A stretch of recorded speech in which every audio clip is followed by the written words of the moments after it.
여러분 화장실 다녀오셔서 손 잘 씻으시는가요? 네, 그래요. 요즘은 이제 코로나 시대에 손을 씻는 것이 좀 일상화돼서 많은 사람들이 손 씻는 것을 자주 잘 씻는 것 같습니다. 범국민 손씻기 운동본부에서 공중 화장실 이용자 2,800명을 대상으로 관찰 조사를 실시했다고 합니다. 그 결과에 따르면 화장실 사용 후에 손을 씻었던 사람이 63%였다고 합니다. 그 중에서 남성은 54%, 여성은 72%가 손을 씻고 화장실을 나섰다고 합니다. 이 결과를 보면 우리 남성분들 조금 분발해야 될 것 같습니다.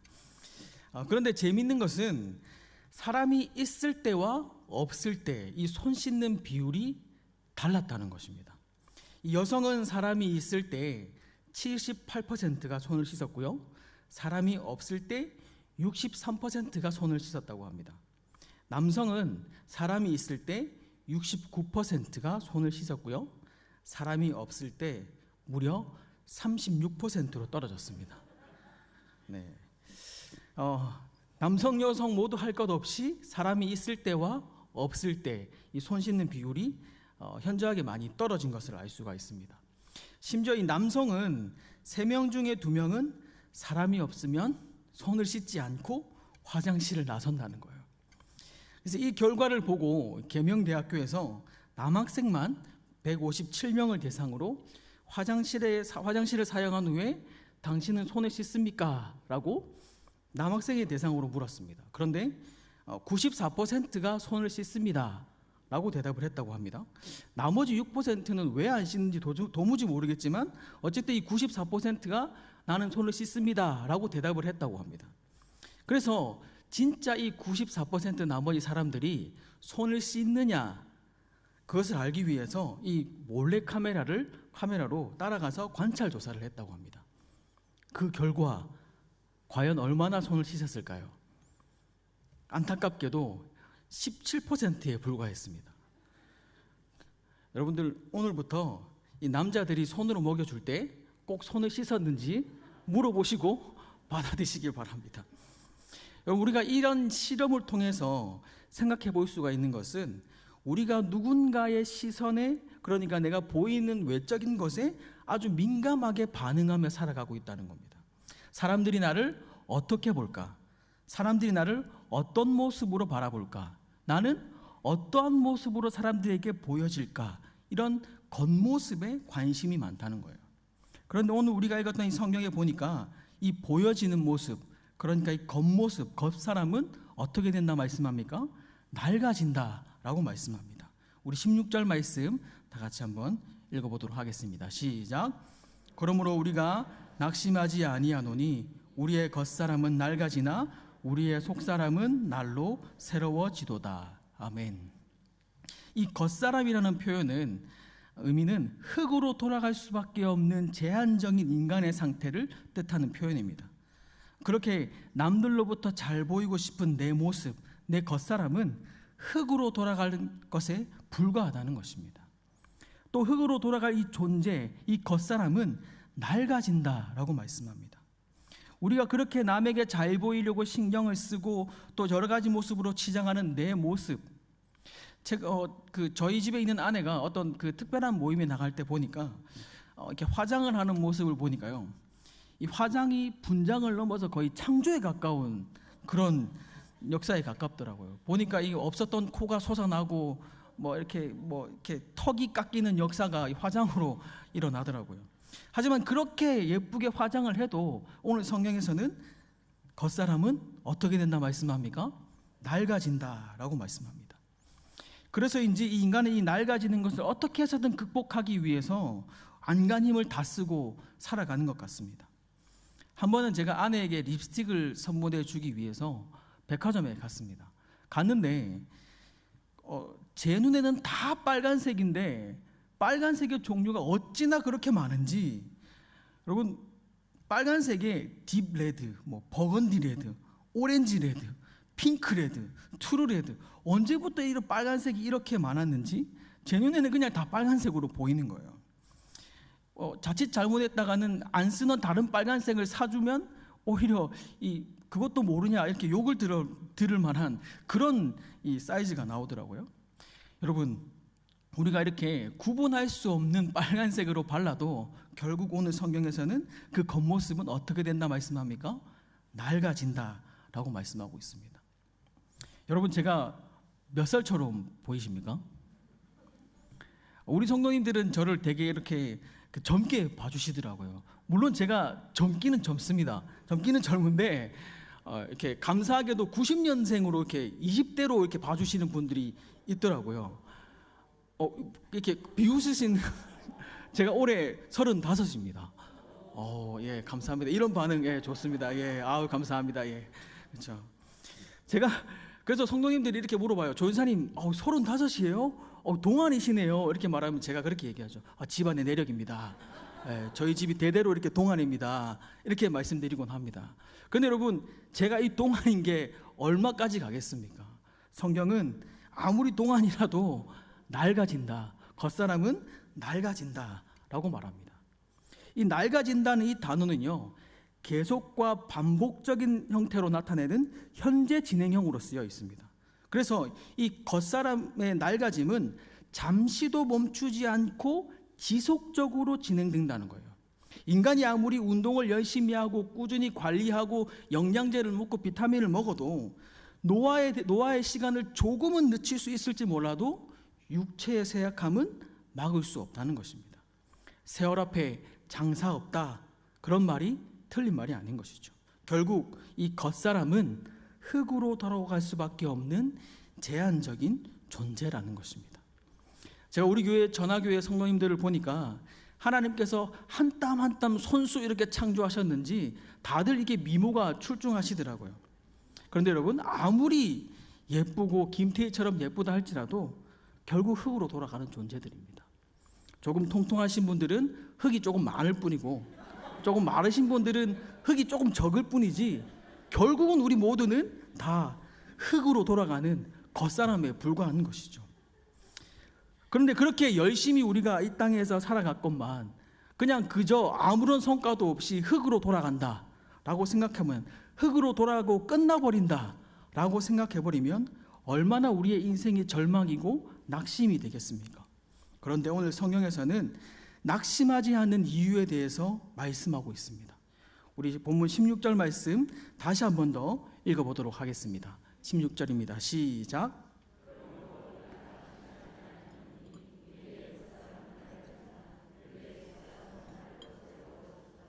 아멘. 낙심하지 않는 이유를 속사람이 새로워지기 때문이다 라고 말씀합니다. 여기서 이 속사람은 말씀과 성령으로 거듭난 우리의 영혼을 뜻합니다. 이 영혼이 낡아지는 겉사람과 달리 날로 새로워진다 라고 말씀하는 것이죠. 이 좀 전에 이 낡아진다는 단어는 현재 진행형으로 어떠한 우리가 노력을 가해도 자동으로 낡아진다 라는 그런 의미이지만, 반대로 이 새로워진다 이 단어는요, 수동태로 쓰여 있습니다. 그러니까 어떠한 요소에 의해서 새로워질 수 있다라는 그런 의미를 내포하고 있는 것이죠. 낡아져가고 쇠약해져가는 육체를 볼 때는 낙심이 되고 소망이 없는 것처럼 보이나, 내 속의 영혼은 날로 새로워지기 때문에 우리가 낙심치 않고 소망이 있다는 것입니다. 그렇다면 우리의 영혼을 새롭게, 무엇으로 새롭게 하겠습니까? 베드로전서 1장 24절에서 25절 말씀에는 이렇게 기록합니다. 우리 다 같이 한 목소리로 함께 읽도록 하겠습니다.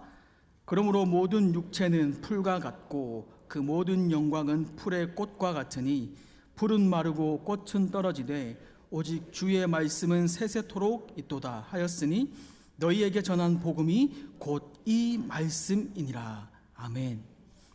세세토록 변함없는 하나님의 말씀이 우리의 영을 새롭게 만들어 간다는 것입니다. 제가 이것을 경험으로 깨달은 적이 있는데요. 한 번은 저희 할아버지 할머니가 다니는 교회에 이전 교회에서 중고등부 아이들을 데리고 수련회 간 적이 있었습니다. 그 교회는 거제도 둔덕면 술령리 내평마을에 있는 아주 작은 시골 교회였습니다. 이 교회가 세워진 계기가 있는데요. 이 교회가 세워지기 이전에는 저희 할아버지와 할머니가 걸어서 2시간, 3시간을 걸어서 옆 마을로 가야 그 교회에서 예배를 드릴 수가 있었다고 합니다. 그 교회에서 저희 할아버지가 거제도 지역에서 처음으로 장로 임직을 받은 분이라고 하시더라고요. 그래서 거기서 이제 그렇게 장로로 심호하시다가 어느 날 기도하는데 할아버지가 사는 그 마을에도 교회가 있었으면 좋겠다 하는 그런 마음이 들더라고 하더라고요. 그래서 그 마음이 드는 즉시 그 다음 날 할아버지가 가지고 있는 그 밭을 팔아서 그 교회를 세우게 된 겁니다. 그 교회에 아이들을, 저희 중고등부 아이들을 데리고 갔으니까 얼마나 의미가 남달랐겠습니까? 그렇게 이제 뜨겁게 수련회 첫날에 집회를 마치고 제가 이제 담당 교육자니까 애들 다 재우고 뒷정리 다 하고 제일 마지막에 제가 잠자리에 누웠습니다. 잠자리에 딱 이제 겨우 잠이 좀 들려고 하는 찰나에 제 옆에 있던 한 녀석이 잠결에 제 등을 발로 팍 차버리는 거예요. 그래서 이제 그때 잠이 번쩍 들고 깨고 난 다음부터는 이 잠이 오지 않더라고요. 그 시간을 보니까 이 새벽기도 갈 시간인 거예요. 잠도 안 오니까 그냥 새벽기도나 가야겠다 하고 교회 밖을 나갔습니다. 우리 사진 준비되어 있나요? 저 교회인데요. 그 인터넷에서 제가 로드뷰로 이렇게 캡처해서 가지고 왔습니다. 저 길 저 끝에서 어디서 많이 보던 할머니 한 분이 그 보행 보조기를 끌고 이렇게 밀면서 걸어오시는 거예요. 가만히 보니까 저희 할머니더라고요. 그래서 제가 쫓아가 가지고 할머니와 함께 할머니의 발걸음을 맞춰서 교회로 돌아왔습니다. 그런데 보시다시피 본당이 2층에 있습니다. 그때 당시 저희 할머니 나이가 88이셨어요. 보조보행기를 겨우 밀고 와야 걸을 수 있는, 거동이 가능한 그런 분이셨어요. 근데 보시다시피 본당이 2층에 있고 엘리베이터가 없는 그런 시골 교회입니다. 그래서 제가 할머니께 물었어요. 할머니, 걷는 것도 불편한데 계단을 어떻게 올라가세요? 라고 제가 할머니께 물었어요. 그런데 제가 그 할머니의 말씀을 듣고 충격을 받았습니다. 할머니가 뭐라고 얘기하냐면 기어서 올라간다는 거예요. 기어서 올라간다는 거예요. 저 계단을. 그래서 제가 너무 놀라서 할머니, 오늘은 손주가 있으니까 제가 업어서 그 계단을 올라가 드릴게요 하고 제가 할머니를 업었습니다. 근데 업었더니 할머니가 허리가 불편하니까 이 업히는 게 오히려 더 불편하다고 내려달라고 하시더라고요. 그래서 제가 할머니를 어쩔 수 없이 내려드렸어요. 그래서 제가 그날 어떻게 했을까요? 어떻게 했을 것 같습니까? 할머니랑 나란히 그 계단을 기어서 올라갔습니다. 기어서 올라가서 예배를 드리고 다시 기어서 내려왔습니다. 제가요, 이것을 경험하면서 느낀 게 있어요. 겉사람이 낡아지나 속사람이 새로워지는 것이 이런 거구나. 육체는 쇠약해져도 변함없는 하나님의 말씀이 우리의 영을 새롭게 한다는 것이 이런 거구나 깨달은 적이 있습니다. 여러분, 오늘 이 말씀을 통해서 여러분 스스로 돌아볼 수 있기를 바랍니다. 겉사람과 속사람 어느 것에 더 치중하고 살아가고 있습니까? 시편 90편 10절 말씀에 보면 이렇게 말씀합니다. 우리의 연수가 70이요 강건하면 80이라도 그 연수의 자랑은 수고와 슬픔뿐이요 신속히 가니 우리가 날아가나이다 라고 말씀하고 있습니다. 겉사람은 잠깐뿐입니다. 육신은 우리의 영원한 희망이 되지 못합니다. 그러나 오늘 성경에서는 보이지 않는 것은 영원하다라고 말씀합니다. 오늘 18절 말씀인데요, 다 같이 한번 우리 18절 말씀 읽도록 하겠습니다. 시작. 보이는 것이 아니요 보이지 않는 것이니 보이는 것은 잠깐이요 보이지 않는 것은 영원함이라. 아멘. 인간의 오감 중에 눈에 차지하는 비중이 83%로 가장 큰 비중을 차지한다고 합니다. 또 오감 중에서 자극에 대해서 반응도 빠르고 민감한 부분도 역시 이 시각입니다. 그렇기 때문에 무엇을 보면서 살아가는가에 따라서 그 인생이 완전히 다르게 펼쳐지게 되는 것이죠. 여러분, 신자와 비신자의 가장 큰 차이가 바로 이것입니다. 보이는 것에 주목하느냐 아니면 보이지 않는 것에 주목하느냐, 이것이 가장 큰 차이인 것이죠. 여러분, 예수님을 믿지 않는 사람들을 총칭해서 우리가 흔히 교회에서 뭐라고 부릅니까? 제가 알려드리겠습니다. 세상 사람들이라고 부릅니다. 그죠? 세상 사람들이라고 부릅니다. 그러면 동의되십니까? 그럼 한 가지 질문하겠습니다. 그럼 여러분들은 세상 사람이 아니신가요? 세상에 살고 있지 않으십니까? 이 세상에 살고 있지 않으십니까? 혹시 저 세상에 살고 계신가요? 우리도 이 세상에 살고 있고 이 세상 사람들입니다. 그런데 우리는 왜 이 세상 사람이라고 부르지 않고 세상 사람이라고 부르지 않고 예수 믿지 않는 사람들을 세상 사람이라고 부를까요? 그것은 오늘 18절 말씀처럼 주목하는 것이 그들과 다르기 때문입니다. 세상 사람들은 말 그대로 세상의 것에 주목하는 사람들이고 세상의 것에 시선을 두고 살아가는 사람들이 세상 사람들인 것이죠. 그들은 어느 아파트를 사면 집값이 오를까? 어떤 주식을 사면 주식이 오를까? 어떤 곳에 투자를 하면 더 많은 돈을 벌 수 있을까? 그런 고민을 하며 살아갑니다. 인생이 이 세상의 것으로 끝날 것처럼 세상에 주목하며 살아간다는 것이죠. 반대로 우리는 어디에 주목합니까? 아니, 어디를 주목해야 합니까?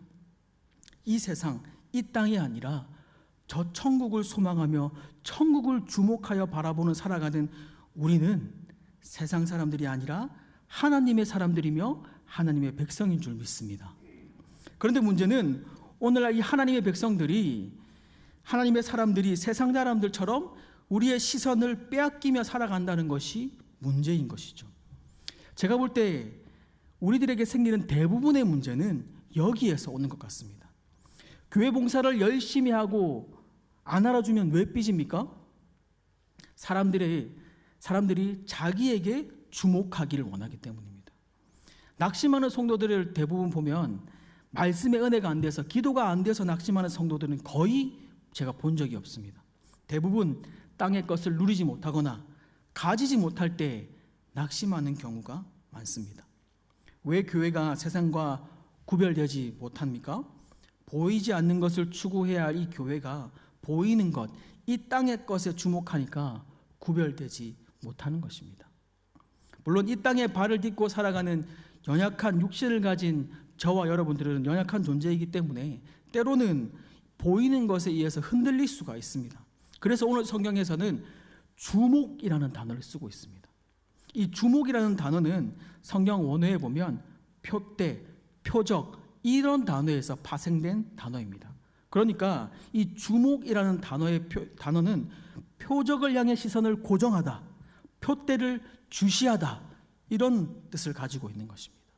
그래서 다른 한 곳에 한눈 팔지 않고 오로지 표대만을 바라보고 달려가는 것, 이것이 주목이라는 것이죠. 세상 사람들에게 이 땅의 것이 표대라면 우리 그리스도인들의 표대는 우리 주님이 계신 영원한 저 천국인 줄 믿습니다. 그런 의미에서 저는 저희 할아버지가 정확한 표대를 가지고 계셨던 분이라고 생각합니다. 논밭을 다 팔아서 교회를 지었을 때 그 동네 사람들이 하나같이 저 예수쟁이 아저씨 예수한테 미쳐서 정신 나갔다 그렇게 이야기했다고 합니다. 그때 저희 할아버지가 10명의 남매들을 놓으셨는데요. 저희 아버지가 10남매입니다. 그런데 그 사람들이 전부 다 하나같이 그렇게 얘기했어요. 저 논밭 다 팔아가지고 저 10명 자식들 어떻게 먹여 살리려고 저 아저씨가 예수한테 미쳤다 그렇게 손가락질하고 욕했다고 합니다. 그런데요, 그 10명 굶어 죽은 사람 단 한 사람도 없습니다. 그 10명 중에 곁길로 간 사람도 단 한 사람도 없습니다. 그 후손들이 다 예수 잘 믿고 잘 살고 있습니다. 그 중에 한 사람이 저 아니겠습니까, 여러분? 근데 더 재밌는 사실은 그때 손가락질하고 욕하던 아줌마 아저씨들이 그 교회 집사가 되고 장로가 되고 권사가 됐다는 사실이에요. 그래서 그 교회 설립일이 되면 할아버지께 찾아오셔서 내가 그때 욕한 거 참 미안하다 그렇게 사과를 하고 해줬답니다. 그래서 저희 할아버지는 그렇게 얘기를 하면 농담 삼아서 이 땅도 팔아라 뭐 이렇게 이야기를 했다고 합니다. 여러분, 그렇다고 여러분들의 땅 팔고 집 팔아라는 얘기는 아닙니다. 그것을 우리가 우리의 표대로 삼지 말라는 것입니다. 그것에 우리가 주목하지 말자는 것입니다. 보이는 것, 이 땅의 것은 잠깐입니다. 그러나 보이지 않는 것은 영원하다라고 말씀합니다.